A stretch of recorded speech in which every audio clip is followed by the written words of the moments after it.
지금 들려드리는 이야기는 올여름 온라인을 뜨겁게 달군 정말 소름 끼치는 얘기입니다.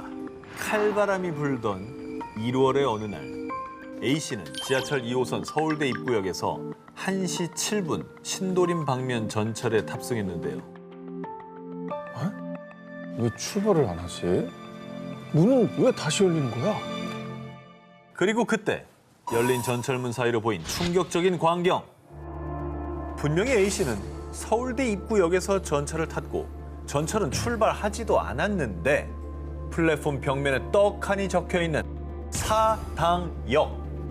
2호선인데 방향도 잘 탔는데 순환선? 너무 졸아가지고 설마? 이렇게 돌아가지고 설마? 그렇게 간 거지. 아, 나 그럴 수도 있다고 봐. 나도 그런 적 있어. 뺑뺑 돌잖아 2호선은.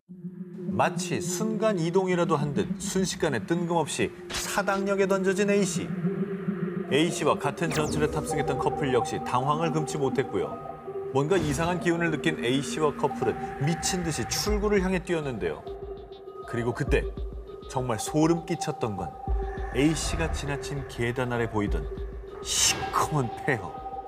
정체모를 공포에 휩싸여 사력을 다해 뛴 A씨는 겨우 사당역 9번 출구를 통해 밖으로 나왔는데요. 그런데 분명 그날은 1월, 한겨울이었지만 거리의 사람들은 반팔 차림, 그곳은 한여름이었습니다. 그리고 분명히 서울대 입구역에서 1시 7분 전철을 탔던 A씨. 그 기묘한 일을 겪고 사당역 9번 출구 앞에서 시계를 확인했을 땐 여전히 1시 7분이었습니다. 아, 꿈꿨네. 꿈꾼 거야, 꿈꾼 거. 꿈에는 뭐든지 할 수 있어, 그죠? 난 뭐 화성도 갔다 왔어, 꿈에서. 정말로? 아, 그럼. 이 이야기는 A씨가 직접 겪었다는 실화입니다. 사당역에 뭐 있나라는 제목으로 온라인의 D 커뮤니티에 게재해 지난 6월 누리꾼 사이에서 큰 화제를 모았는데요. 누리꾼들은 당시 A씨가 도착한 사당역의 플랫폼 벽면이 갈색 벽돌의 스테인드 글라스 창문이었다는 점에 주목. 그거 옛날 4호선 개통할 때 인테리어와 똑같잖아. 그럼 1985년 과거로 회귀한 거야? 진짜? 완전 소름? 이란 반응을 보였고요. 일명 사당역 괴담에 많은 이들이 공포에 떨었습니다. 이처럼 우리 주변에서 일어났다는 기묘하고 잔혹하고 무서운 이야기. 실체는 밝혀지지 않았지만 꼬리에 꼬리를 물고 퍼져서 사람들의 공포와 호기심을 자극했는데요. 올여름 무더위를 시원하게 날려줄 오싹한 이야기들로 준비했습니다. 여름 특집 끊임없는 도시괴담 19, 17일을 공개합니다. 러시아 숨겨진 비밀 모모. 이번에 제가 소개해드릴 괴담은 러시아인들 사이에서는 아주 유명하다 못해 기정사실처럼 믿고 있는 괴담입니다. 모스크바 지하철 아래에는 또 다른 비밀 지하철 노선이 있대. 지하철도 아래인데 그 아래 또 지하철이 있다. 그렇습니다. 네. 근데 이게 사실이면 이게 어떤 목적으로 비밀 지하 노선을 만들었을까? 뭐 있을 수도 있다고 보거든요. 어허. 국가 기밀 뭐 차원에서. 예전에 뭐 국가 기밀. 네. 괴담에 따르면 그 주인공은 소련의 악명 높은 독재자인 스탈린. 그는 숨을 거두기 직전에 주로 비밀 별장에서 은둔하다시피 생활했고요. 자신의 경호원 외에는 자식들도 출입을 엄격히 제한할 정도로 암살 편집증에 시달렸는데요. 그런데 러시아인들에 따르면 이 몸이 대표할 수 있는 지하철을 은밀히 만들어라. 미소 냉전 시기 암살을 병적으로 두려워한 스탈린이 유사시 대피할 수 있는 비밀 지하철 노선, 일명 메트로2를 만들라고 지시. 이 메트로2는 스탈린의 교회 별장, 국방부, 군사시설, 공항 등 주요 시설들과 연결돼 있다고 합니다. 근데 뭐 충분히 가능한 얘기라고 봅니다, 저는. 그러니까 스탈린이 자기도 이제 정권을 잡기 초반에 워낙 많이 숙청을 했기 때문에 말년에 암살을 굉장히 두려워했다는 얘기는 뭐 유명하잖아요. 그뿐이 아닙니다. 이 지하 노선이 무려 지하 15층 깊이에 약 15,000명에서 최대 3만 명까지 수용 가능한 지하 도시, 일명 라멘키로 이어진다는 괴담까지 존재했습니다. 이는 핵 전쟁이나 유사한 재난이 발생했을 때 일부 엘리트들만 수용하기 위해 개발, 최대 30년 동안 수천 명의 사람이 생활할 수 있게 음식 창고, 발전기, 수면 구역 등을 마련해뒀다고 하는데요. 필요는 하겠지만 또 씁쓸한 게 이게 일부 사람들만을 위한 거잖아요. 그렇죠. 그러니까 뭐 지들끼리 살겠다고 또 이런 거 마련해 놓은 거 보면 정치를 국민을 위해서 한 건 아니지 않습니까? 이게. 그리고 소련 시절부터 지금까지 러시아인들이 이 괴담을 믿는 이유가 있습니다.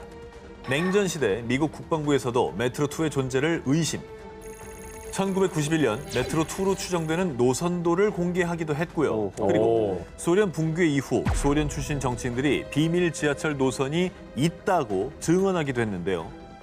뿐만 아니라 2020년엔 러시아 도시 탐험 크리에이터가 모스크바의 지하철 영상들을 우크라이나로 전송한 혐의로 체포됐는데 언론 매체에 따르면 이 중에 메트로2에 대한 정보가 있었다고 합니다.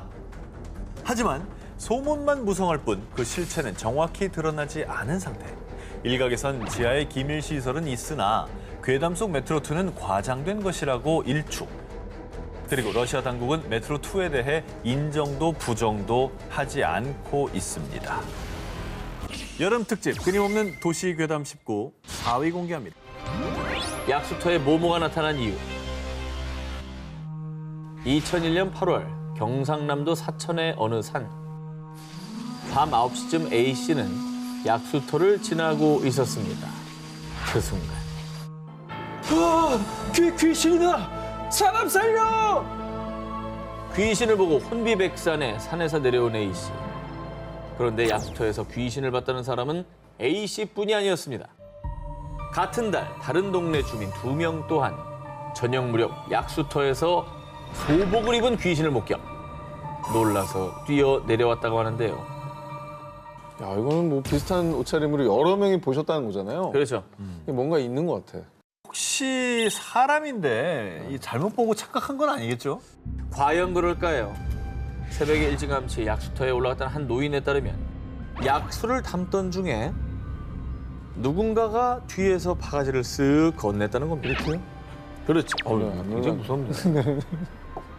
노인이 바가지에 약수를 떠서 건네주자마자 쫙 바닥에 떨어지는 물속. 노인이 뒤를 돌자 그곳엔 턱이 없는 귀신이 빤히 서 있었다고 합니다. 턱이 없으니까 물이 바닥에 쏟아졌구나. 그렇지. 먹자마자 바닥으로 쏟아지는 거죠. 조갈라서 먹으려고 했는데 이게 안 담기는 거죠. 무섭죠? 오, 무서워. 약수터 귀신에 대한 목격담이 일파만파 퍼지자 주민들이 애용하던 약수터는 사람들의 발길이 뚝 끊겼습니다. 이에 마을 노인회장은 특단의 조치를 취했습니다. 바로 약수터 인근의 지역 문화센터 측에 귀신을 쫓는 굿을 해달라고 요청한 것입니다. 근데 왜 문화센터에다가 구슬해달라 그러죠? 알고 보니 예전 약수터 주변에 무연고 분묘 4기가 있었다고 하는데요. 그런데 문화센터를 건립하고 그 지역을 개발하면서 이 분묘가 없어졌다고 합니다. 문화센터 측은 주민들의 간곡한 요청에 결국 2001년 9월 11일 장장 8시간 동안 귀신들의 원혼을 달래는 위령제를 올렸습니다. 그러자 그 후에는 정말 신기하게도 약터에서 귀신을 봤다는 목격담이 더 이상 들리지 않았다고 합니다. 여름 특집 끊임없는 도시괴담 19 3위를 공개합니다. 호텔에 갇힌 모모의 목숨. 1982년 2월 일본 현지 언론의 충격적인 보도. 뉴재팬 호텔 유령 소동. 폐허가 된 호텔에서 유령 목격. 이 뉴재팬 호텔에 나타난 유령은 국내 언론에서도 대대적으로 보도하며 큰 충격을 안겼습니다. 아니 우리나라에서도 보도할 정도면 그 호텔에 뭐 진짜 유형이 나오긴 나온 거예요? 1982년 2월 8일 오전 3시 20분경 이 호텔에 화재가 발생. 순식간에 걷잡을 수 없이 번진 화마에 많은 투숙객들이 쓰러졌고요. 일부 승객들은 유독 가스 때문에 괴로워하다가 창문 밖으로 뛰어내리면서 목숨을 잃었는데요. 안타깝게도 이 화재로 34명이 부상을 입고 33명이 사망, 아유, 화마에 희생됐습니다. 사건이 벌어진 이후 이 호텔에 대한 무시무시한 괴담이 퍼지기 시작했는데요. 이 끔찍한 참사가 일어난 지 6일 뒤인 1982년 2월 14일 새벽 5시경 호텔 경비원이 지하 2층 기계실 화장실에 들어선 순간 살려주세요. 살려주세요. 환기구 속에서 들리는 한 여성의 비명. 하지만 그곳에는 아무도 없었습니다. 오씨 뭐야. 그리고 6일 뒤인 2월 20일 밤 10시경 이 호텔의 또 다른 경비원 2명은 비상계단 6층을 둘러보던 중 지금 이 목소리 들리죠? 저도 들려요. 여긴 우리 둘뿐인데. 분명히 비상계단에는 경비원 2분밖에 없었지만 분명히 들리는 정체 모를 남자들의 목소리. 순식간에 공포에 휩싸인 경비원들은 그대로 도망쳐 내려왔습니다. 근데 두 명이 동시에 들은 거면 이거는 잘못 들은 게 아니라는 거잖아요. 그렇지. 한 명이 들었으면 야 너 몸이 허한가 보다 이런 얘기라도 하지. 그러니까. 화마에 희생된 이들의 목소리가 들리는 일본의 뉴 재팬 호텔. 10여 년간 방치되다가 2002년에 새 건물이 들어서면서 더 이상 의문의 목소리는 들리지 않는다고 하는데요. 화재로 폐허가 된 호텔에서 들리던 유령의 목소리. 정말 그 목소리는 화재로 희생된 이들의 피 맺힌 절규였을까요? 이제는 부디 끔찍한 기억에서 벗어나 편히 쉬고 있기를 바랍니다. 여름 특집 끊임없는 도시괴담 19 2위를 공개합니다. 모모가 사는 저수지. 2013년 9월 낚시꾼들의 성지로 알려진 경기도의 한 저수지. 밤낚시를 즐기던 A씨가 대어를 잡고 기뻐하던 그때 잠깐 저게 뭐지? 저수지 한가운데서 무언가를 목격한 A씨. 밤에 저수지 한가운데서 뭘 목격해요? 무슨 뭐 괴물 이런 거 떠 있었나? 저수지 한가운데 우뚝 서 있는 의문의 흰색 물체. 사람의 형상이었지만 그것은 좋기 2.5m는 넘어 보였는데요. 긴 머리 사이로 A씨를 빤히 쳐다보던 두 눈! 죽음의 공포를 느낀 A씨는 황급히 도망쳤습니다. 2.5m는 뭐예요? 서장훈보다 더 큰 거. 서장훈보다 크죠. 네. 뭐야? 물귀신인가? A씨가 이 귀신 목격담을 온라인 커뮤니티에 올리자 달린 댓글. 헐, 저도 와이프와 새벽에 낚시하다가 오싹한 경험했어요. 네, 또 그분이 나타나는군요. 한동안 낚시는 못 가겠네요. 뭐야?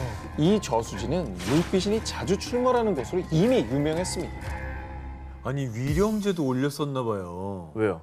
그러니까 그분이 나타나니까 위령제도 올렸었고 그래서 안 나타났었는데 이제 다시 돌아오신 것 같다. 이제 효력이 떨어지면서 네, 뭐 이 얘기인 건데. 조만간 목격하신 분 또 나오실 것 같네요라고 하는 거 보니까 맨 밑에 봐요. 한동안 낚시 못 가겠네요. 그러니까 여기 아예 그냥 터네 터. 터줏대감이신데? 2015년 6월 또 다른 낚시꾼 B씨에 따르면 이 저수지에서 낚시를 하던 중 갑자기 목이 없는 하얀 형체가 물 위에 나타나더니 B씨를 향해 다가왔다고 합니다. 이 그림이요. B씨가 목격한 귀신이 나타나는 곳을 그린 사파라고 합니다. 저거 그릴 정도면 그렇죠. 굉장히 구체적이죠. 이거 진짜인 것 같은데 이거는. 이 저수지에서 실제로 발생한 사건. 저수지에서 20대 숨진 채 발견. 저수지에서 4인 가족 동반 자살. 이 저수지에서 유난히 사건 사고가 많이 발생을 해서요. 일각에서는 그 죽은 원혼들이 저수지에 떠돌고 있는 게 아닐까 추측했는데요. 그런 가운데 2015년 해당 저수지는 수질오염 방지를 이유로 낚시 금지 구역으로 지정, 사람들의 발길을 차단했습니다. 또 안 좋은 소리 소문이 막 퍼지니까 닫아버렸구나. 이유가 어쨌든지 간에 이제 금지구역이라고 하니까 하지 말아야죠. 여름 특집 끊임없는 도시괴담 19 18위와 1위 헤드라인 공개해 주시기 바랍니다.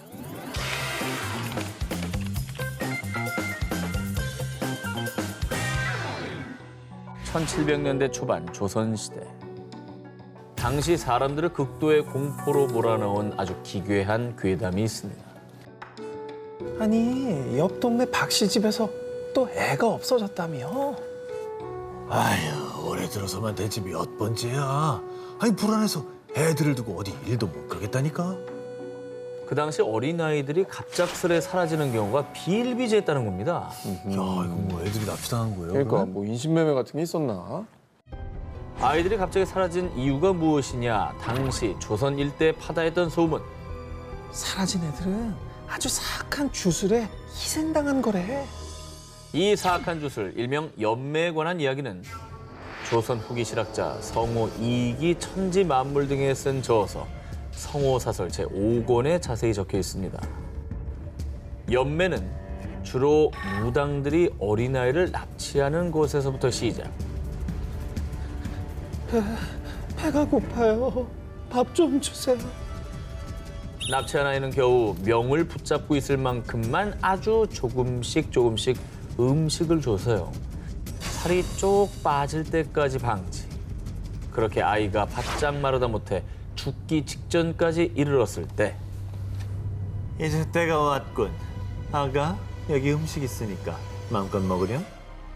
맛있는 냄새가 솔솔 풍기는 음식을 넣은 작은 죽통을 아이 앞에 두면요. 굶주림에 잔뜩 시달린 아이는 앞뒤 가리지 않고 죽통 안으로 달려든다는 것입니다.